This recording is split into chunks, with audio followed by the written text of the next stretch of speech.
The dust of redemption gap settled on everything, a fine red powder that coated grief and debt alike.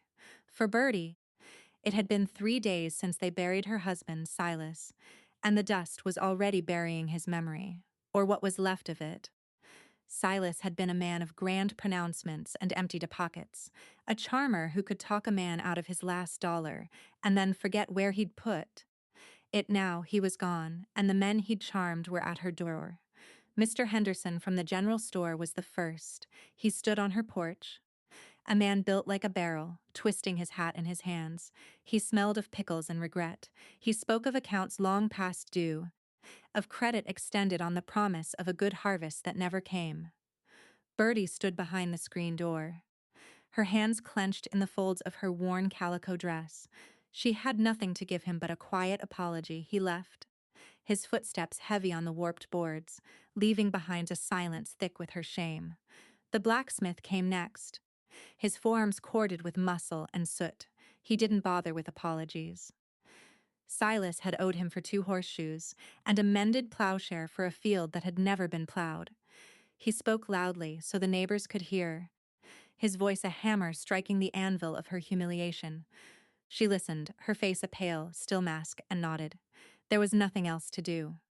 The debt was real, her poverty was real. By noon a small ledger of misery had formed in her mind. The liveryman, the barber who'd given Silas shaves on credit, even Mrs. Gable from the church sewing circle, who claimed Silas had lost a $10 gold piece she'd loaned him for a land office fee. Every man in town, it seemed, had a piece of her husband's failure, and now they wanted a piece of her. She owned nothing but a small, rickety cabin on a patch of land too stubborn for corn and too rocky for cattle, and a grief that felt as thin and worn as her husband's promises. She was standing in the street on her way to the well when the final reckoning came. Henderson and the blacksmith had found company. Mr. Gable, the banker, was with them, a man whose smile never reached his eyes. They blocked her path. It wasn't a threat, not yet, but a public declaration. The town stopped to watch. Faces appeared in windows. The saloon doors stilled their swinging. Mrs. Gable began, his voice smooth as oiled leather. We are all men of patience, but patience, like credit, has its limits. Silas's debts amount to a considerable sum. He produced a slip of paper, $217. A gasp went through the small crowd. It was a fortune. It was more money than Bertie had ever seen in one place. It was an impossible number, a weight designed to crush her. She felt the blood drain from the bucket handle bit into her palm. She could feel the stares of the whole town, a physical pressure. She was the fool's widow, the debtor's wife, a public burden. She opened her mouth to speak, though she had no words of salvation. She could only offer the truth. I have nothing, she said, her voice a dry whisper that the wind nearly stole. The land is all I have. The land, Gable said with a predatory gleam in his eye, will barely cover the interest. It was then that she saw him. He was leaning against the far side of the street by the assayer's office, half hidden in the long shadow of the afternoon. Holt. He owned the vast Casey ranch that bordered the territory, a man spoken of in whispers. He was powerful but kept to himself, coming to town only for supplies, his face a mask of hard lines and solitude. He was said to have lost a wife years ago, a tragedy that had carved something out of him and left a cold quiet in its place. He was watching the scene unfold, his expression unreadable, his gray eyes missing nothing, their gazes met for a fraction of a second. She saw no pity in his eyes, only a still, assessing intensity. It was almost worse than the scorn of the others. He was a witness to her complete undoing. Gable was about to speak again, to deliver the final blow, when Holt pushed himself off the wall. He moved with an unhurried grace that was somehow more commanding than a charge. He didn't run. He simply crossed the dusty street, and with every step the certainty in Gable's face seemed to shrink. The crowd parted for him as if by instinct. Holt stopped before the small group of creditors, but his eyes were on the paper in Gable's hand. He didn't look at Bertie, not once. $217? He asked. His voice was low and rough, like stones rolling in a riverbed. Gable, flustered by the sudden appearance of the one man in the territory he couldn't bully, nodded stiffly. That is the sum, yes. A regrettable business. Holt reached into the inner pocket of his worn duster. He pulled out a thick roll of bills tied with a leather thong. The collective breath of the town hitched. Without a word, he untied the knot and began to count. He didn't just hand over a lump sum. He addressed each man individually. Henderson, he said, peeling off several bills. Your account for Silas was $42 for feed and sundries. Jones, his face slack with shock, could only nod. Holt placed the money firmly in his hand. Blackburn, he said to the blacksmith, $6 for the plowshare and the shoes. He pressed the money into the man's calloused palm. Blackburn stared at the bills as if they were hot coals. One by one, he went down the list that seemed to exist only in his memory. He paid the liveryman. He paid the barber. He even walked over to a stunned Mrs. Gable and handed her a $10 gold piece. For the filing fee, he said, his voice devoid of any emotion. Finally, he turned to Gable. He counted out the remainder, the largest portion, and held it out. The bank's share. Gable took the money, his face a mixture of fury and disbelief. He had wanted the land, not the cash. Holt's intervention had ruined his plan. The entire transaction had taken less than 2 minutes. The street was utterly silent, save for the wind whistling around the corner of the Mercantile. Holt rolled up the single remaining bill, tied the thong around it, and tucked it back into his coat. He had done it all without ever acknowledging Bertie's presence. It was as if she were a post he was tying a horse to, a thing to be dealt with, not a person to be spoken to. The humiliation of it was a different flavor, but just as sharp. She was no longer a debtor, but a charity case, a project for the powerful, silent man who owned half the valley. He turned to leave, his spurs ringing a solitary note in the dead quiet. Bertie found her voice, a raw, desperate thing. Mr. Holt. He stopped but did not turn around. His whole body was a rigid line of dismissal. I can't, she stammered, taking a step forward. I have no way to repay you. He finally turned his head just enough to look at her over his shoulder. His eyes were cold as a winter sky. Don't thank me, he said. The words were not Eichnis. They were a command, a wall raised between them. Then he walked away, mounted his horse in one fluid motion, and rode out of town without a backward glance, leaving Bertie standing in the dust. Free of debt, but shackled by a mystery she couldn't begin to comprehend. The days that followed were stranger than the poverty that had preceded them. The townspeople who had once looked at her with a mixture of pity and contempt now regarded her with suspicion and awe. They had witnessed a miracle of sorts, a god from the machine of the open range descending to settle the affairs of a mortal. And they did not understand it any more than she did. Mrs. Gable now nodded to her on the street, a tight, venomous little jerk of her head. Hesterton offered her a piece of horehound candy when she went to the store, a gesture so out of character it felt like a trap. The women of the town whispered behind their hands as she passed. They had decided on a story that made sense to them. Bertie was Holt's woman. Perhaps she had been all along. Perhaps Silas's death had been a convenient accident. The speculation was a new kind of cage, its bars forged from rumor instead of iron. Bertie felt the weight of Holt's gesture every waking moment. It wasn't a gift, it was a burden. A debt of honor was heavier than one of coin. She was determined to repay him, to wipe the slate clean and stand on her own 2 feet, free of any man's ledger, living or dead. But how? The small plot of land was all she had. It was a miserable patch of earth, but it was hers. She found Silas's old tools in the shed, the handles worn smooth by a man who had held them more than he had used them. She would make the land give her something, anything, that she could sell. She would prove that she was not a charity case. She started with the fence. It was a sagging, broken thing, more gaps than rails.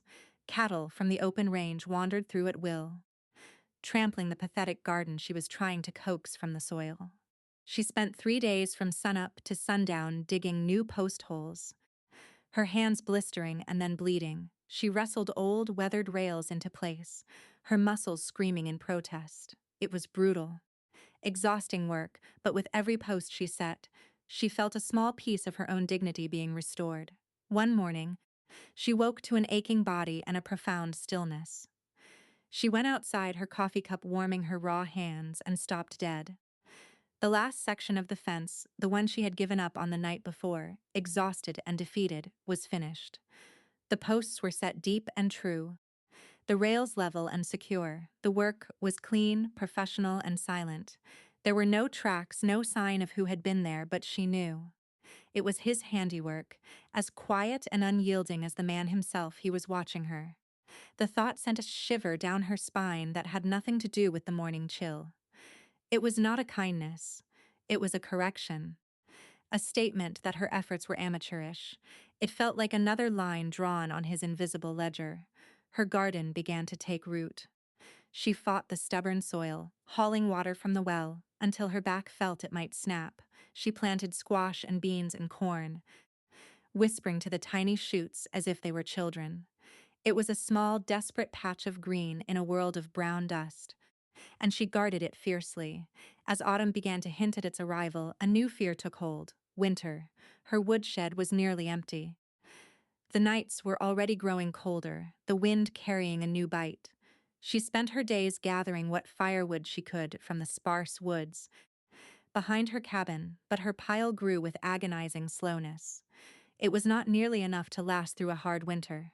The thought of freezing, of failing again, was a constant, gnawing dread. One afternoon, she heard the rumble of a heavy wagon. She looked out her window to see two of Holt's ranch hands, their faces stern and unfamiliar, guiding a wagon piled high with split firewood. They drove to the edge of her property, not a foot over the line, and began to unload it. They worked in a methodical, efficient silence, stacking the wood in a neat, towering cord against the side of her cabin. Holt was there, on horseback, watching from a distance. He never dismounted. He never spoke a word. He simply sat his horse like a statue, overseeing the work. When they were finished, the ranch hands climbed back onto the wagon. Holt gave her a single, almost imperceptible nod, a gesture of finality, and then turned his horse, rode away, his men following behind. He had provided for her, but he had done it from a distance, like a landlord checking on his property. He had built the walls of her new prison higher, stocking it for the winter, ensuring his investment was protected. The anger that rose in her was hot and sharp. It burned away the fear and the gratitude. She would not be his ward. She would not be a project or a penance or whatever she was to him. She would face him. She would demand an explanation. The next morning, she put on her husband's old worn boots, saddled the sway-backed mare that was her only livestock, and rode out towards the KC ranch. The ride was long, taking her out of the small, gossiping world of the town and into the vast, silent expanse of Holt's domain. His land stretched as far as she could see, a kingdom of grass and sky. The sheer scale of it was intimidating. This was the empire of the man who had bought her freedom for the price of pocket change. She found him in a breaking corral, a circular pen of heavy timber. He was working with a wild-eyed sorrel, a magnificent, powerful animal that fought him at every turn. It reared and bucked, its hooves striking the air with deadly force. Holt was a whirlwind of calm control in the center of the storm. He moved with the horse, never against it, his hands gentle on the rope, his voice a low, constant murmur. She watched, mesmerized. Forgetting for a moment why she had come, she understood horses, their fear and their pride. Silas had always used force, and the animals had hated him for it. Holt used patience. The horse, seeing her approach, shied violently, pulling back against the rope. Holt's attention snapped to her. His eyes, when they met hers, were not angry, but they were shuttered. "This is private property," he said, his voice flat. "I know," Bertie said, dismounting and tying her mare to the rail. She walked to the edge of the corral, her heart pounding. "I'm not here for a social call."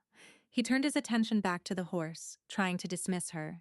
"I have work to do. The fence," she said, her voice stronger now, "and the firewood." "Why?" He stroked the sorrel's neck, his touch firm but soothing. The horse shuddered but stood its ground. "The fence was falling down," he said without looking at her. "Winter's coming." "That's not an answer," she insisted. "You paid my husband's debts." You fix my fence, you fill my woodshed, you do all this without a word. Do you think I'm a stray dog you can just tend to? Am I just another one of your assets? That got his attention. He turned fully to face her, his hands falling away from the horse. The animal, sensing the shift in him, stood quietly. Is that what you think this is? He asked, his voice dangerously low. I don't know what to think. She cried, frustration boiling over. You bought me, Mr. Holt. In front of the whole town, you paid my price, and now you haunt me. You watch me.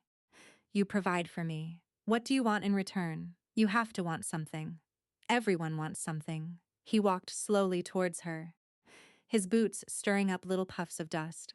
He stopped just on the other side of the fence, so close she could see the fine lines etched around his eyes, the flecks of gray in his dark hair. He smelled of horse and leather and the clean, cold air of the high plains. I saw you, he said, his voice so quiet she had to lean in to hear it. Months ago, before Silas died. I saw you in town. He was drunk, making a fool of himself in the saloon. You came to get him. You didn't yell. You didn't cry. You just stood there, with more dignity in your little finger than he had in his whole body, and you waited for him to finish. You looked tired, but you weren't broken. He looked away towards the distant mountains. When he died, I heard the talk. I knew what they would do. They'd peck at you like crows until there was nothing left. I couldn't watch that happen. He looked back at her, and for the first time, she saw something beyond the cold control in his eyes. It was a deep, aching loneliness, a pain that recognized its own reflection in her. The debt was his, he said. It was never yours. I didn't want to see you buried under it.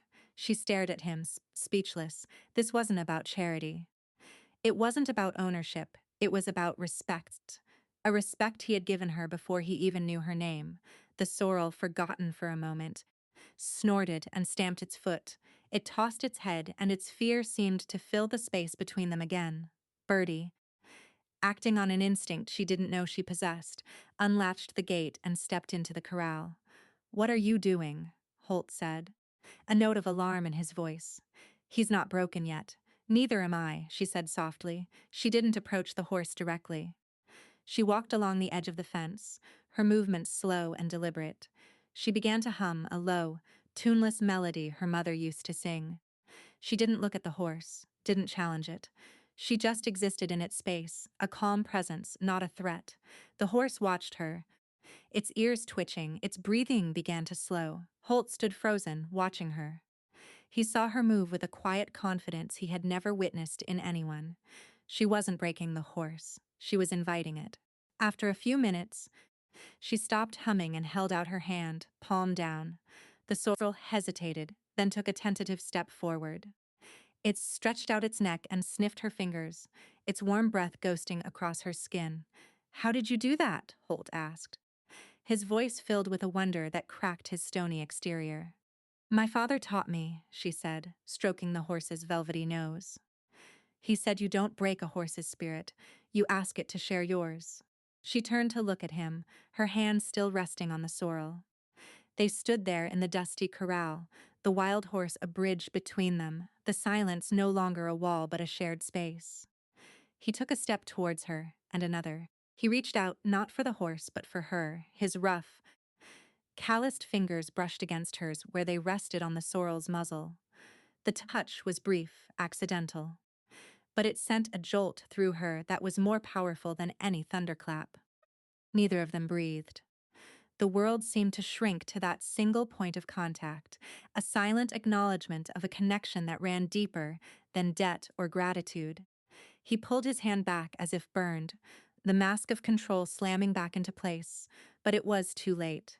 They had both seen what lay beneath. The fragile peace born in the corral did not last. Bertie returned to her cabin feeling as though the world had tilted on its axis. The debt she owed Holt was no longer one of money or firewood, but something far more complicated, a tangle of shared glances and unspoken feelings. The town, however, operated on a much simpler economy. The story of her visit to the KC ranch spread like wildfire, cementing the belief that she was Holt's property. This made her untouchable to most, but a target for the one man who saw Holt's protection as a challenge. Mr. Gable. The banker appeared at her door a week later, his smiles as thin and cold as a shard of ice. He did not bother with pleasantries. He held a folded document in his hand. "A small piece of business I overlooked, Mrs.," he said, his eyes glittering with malice. "It seems your late husband was more enterprising than we knew. Just before his untimely demise, he secured one final loan from my bank. A private arrangement." He unfolded the paper. It was a lien against her property. The legal language was dense and confusing, but the meaning was clear. Silas had apparently borrowed another $50, using the deed to the land and cabin as collateral. The loan was now past due. "I don't understand," Bertie said, her blood turning to ice. "Mr. Holt paid everything. He paid the public debts." Gable said smoothly, "This was a private matter, a gentleman's agreement." He tapped the signature at the bottom of the page. It was Silas's. A flamboyant, messy scrawl she knew all too well. "I'm afraid Holt's charity doesn't extend this far. The land is forfeit. The bank is taking possession at the end of the week." He was lying. She could feel it in her bones. Silas had been a fool. But he had loved this small piece of land, the only thing he had ever truly owned. He would never have risked it for $50. But the signature was his. The document looked official. Who would believe her, the penniless widow over the town's most respected banker? "You can't," she whispered, the words catching in her throat. "I can and I will," Gable said, his smile widening. He leaned closer, his voice dropping to a conspiratorial hiss. "Unless, of course, you can convince your benefactor to be generous once more. But I suspect even his pockets have a bottom, and what a shame it would be for him to learn his investment was a poor one." The threat was clear. He was not just coming for her land. He was trying to drive a wedge between her and Holt, to poison the one source of protection she had. He wanted to isolate her, to leave her with nothing, and no one, just as the others had tried to do. He left the document on her doorstep and walked away whistling softly. Despair washed over Bertie, cold and suffocating. Gable was right. How could she go to Holt again? How could she face him and admit that there was more debt, that her husband's foolishness had yet another, deeper layer? It would confirm every suspicion, every rumor. It would make her look like a grifter, a woman using a powerful man's sympathy to solve her problems. The thought was unbearable. The independence she had fought so hard for, the dignity she was trying to rebuild, would be shattered. She looked at the lien, at her husband's careless signature, and felt the last of her strength give way. She had fought so hard, but the world was determined to grind her down. Holt had saved her once, but she couldn't let him do it again. She was a plague, a walking disaster, and she was bringing trouble to his door. The kindest thing she could do, for both of them, was to disappear. That night, under the cold light of a sliver moon, Bertie made her decision. She would leave. She would walk away from the cabin, from the town, from the debt and the rumors and the suffocating kindness of the one man who had looked at her and seen something worth saving. She packed a small bundle with the last of her bread, a canteen of water, and the few keepsakes she had from her mother. Everything else she would leave behind. She worked in the dim light of a single tallow candle, her movements slow and heavy with resignation. She found Silas's old wooden chest at the foot of the bed, a place she hadn't looked since he died. She opened it, expecting to find nothing of value, perhaps some old clothes or worthless trinkets. Inside, nestled amongst moth-eaten wool shirts, was a small leather pouch. Her fingers, numb with cold and sorrow, fumbled with the drawstring. She emptied its contents onto the rough-hewn table, a few tarnished buttons, a lucky coin, and a folded, yellowed letter. It was from Silas, written to his brother back east over a year ago. It had never been sent.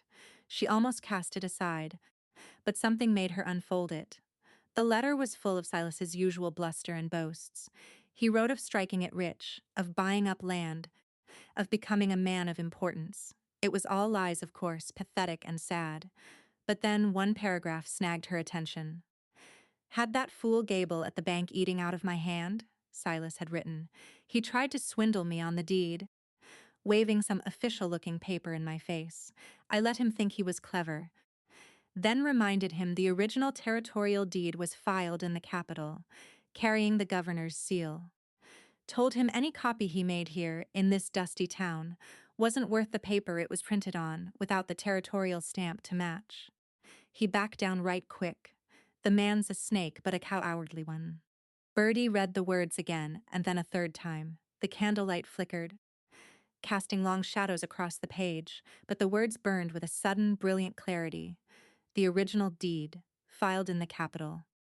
Gable's document, the one sitting on her table like a death warrant, was a forgery, a worthless piece of paper. Silas, in his foolish, bragging way, had given her the weapon she needed to save herself. A new strength flooded her veins, hot and fierce. She was not a victim, she was not a burden, and she was not running away. She tucked the letter safely into her dress, blew out the candle, and sat in the darkness, waiting for dawn. She knew what she had to do. She would not go to Holt for help. She would stand on her own, and she would face the snake in his den. The next morning, the town of Redemption Gap awoke to a confrontation. Bertie walked into the bank just as it opened.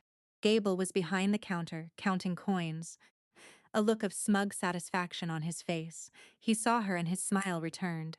He likely thought she had come to beg. "I have your document," she said.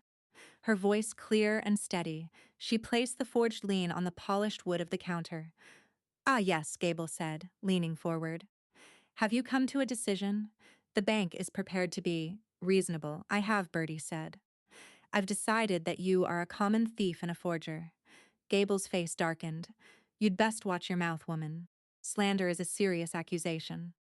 "And forgery is a serious crime," a low voice said from the doorway. Holt stood there, filling the entrance. He must have seen her walking into town and followed her. He didn't look at her, but at Gable, and his eyes were like chips of granite. "I'd like to hear more about this." Gable paled, but he held his ground. "This is a private matter between the bank and this woman." "It does not concern you, Holt." "Everything that happens to her on this land concerns me," Holt stated, and the words hung in the air. A public declaration more powerful than any deed. He took a step into the room. "Now, what's this about forgery?" Gable laughed, a short, ugly sound. "She has no proof, just the wild accusations of a desperate woman. I have a signed document. The law is on my side." "No," Bertie said, her voice ringing with newfound authority. She looked directly at Gable, no longer afraid. "The law is on the side of the territorial office in the capital, where the original deed to my land is filed, the one with the governor's seal. My husband told me all about it. He told me any copy made in this town isn't worth the paper it's printed on." She saw the flash of panic in Gable's eyes. He hadn't counted on Silas talking. He hadn't counted on her fighting back. "That's a lie." He blustered, but his voice had lost its conviction. "Is it?" Holt said, moving to stand beside Bertie. He didn't touch her, but his presence was a fortress wall. "Sheriff's office has a telegraph. It's a simple matter to wire the capital and ask for confirmation on the deed's status, and to inquire about the penalties for filing a fraudulent lien."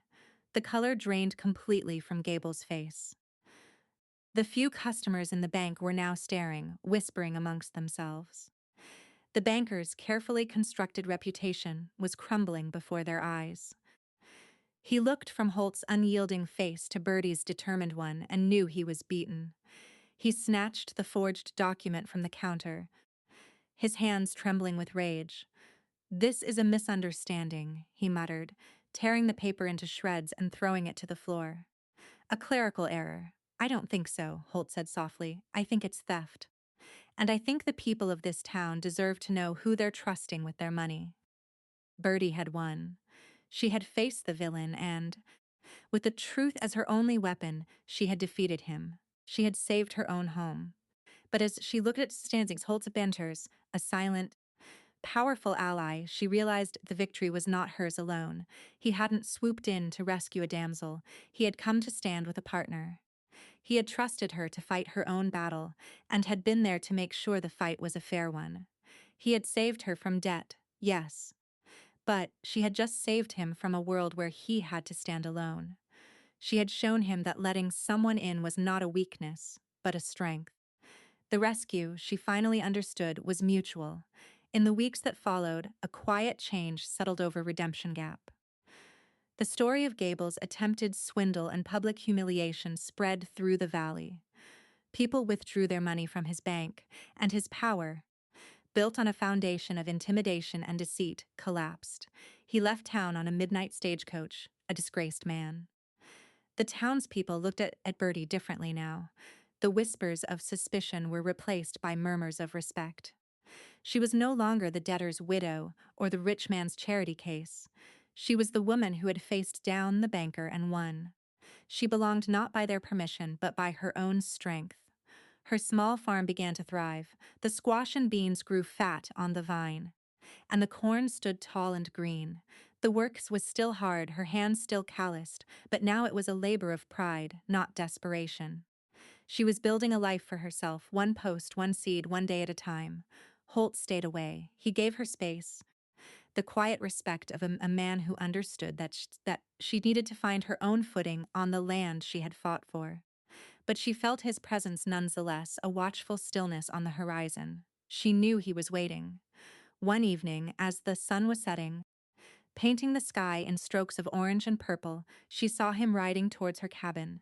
This time, he wasn't overseeing a delivery or passing by on his way to somewhere else. He was coming for her. He rode directly to her porch and dismounted, tying his horse to the rail she herself had set. He took off his hat as he climbed the steps, holding it in his hands. He looked different without it. Younger, more vulnerable. The hard lines of his face seemed to soften in the twilight. "Bertie," he said, and the sound of her name in his low voice was a comfort. "Holt," she replied, her heart beating a steady, calm rhythm. She was no longer afraid of him or of what he represented. They stood in silence for a moment, the comfortable silence of two people who had no need for unnecessary words. The crickets began their evening song.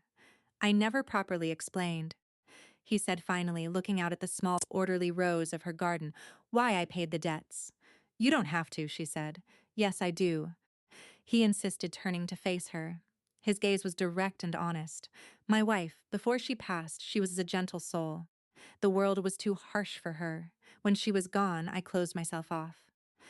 I thought strength was about building walls so high, nothing could ever hurt you again. I built a fortress of solitude and called it peace." He took a breath. "Then I saw you. You were living in a storm, and the world was trying its best to break you. But you weren't building walls. You were just standing. You were bending, but you weren't breaking. I realized strength wasn't about keeping the world out. It was about letting it do its worst and still finding a reason to plant a garden." He looked down at his hat, turning it over and over in his hands. "I didn't pay Silas's debts," he said quietly. "I was making an investment in you. I just wanted to clear the rocks out of your field so you'd have a fair chance to grow." Tears pricked at Bertie's eyes, but she did not let them fall. She understood everything now: the fence, the firewood, the silent watchfulness. It was not ownership. It was stewardship. He was tending to something precious. She smiled, a real, warm smile that reached her eyes. "Well," she said, her voice a little thick, "the harvest is coming in. It looks to be a good one." She gestured towards the open door of her cabin, where the warm glow of a lamp spilled out onto the porch. "I was just about to make supper. I don't suppose you'd care to stay and see a return on your investment." A slow smile spread across Holt's face, transforming his stern features into something boyish and hopeful.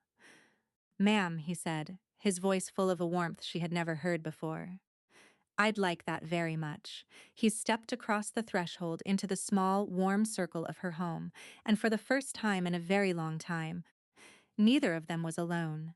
Outside, the vast wild frontier stretched on into the darkness, but inside the little cabin, two solitary souls had finally found shelter.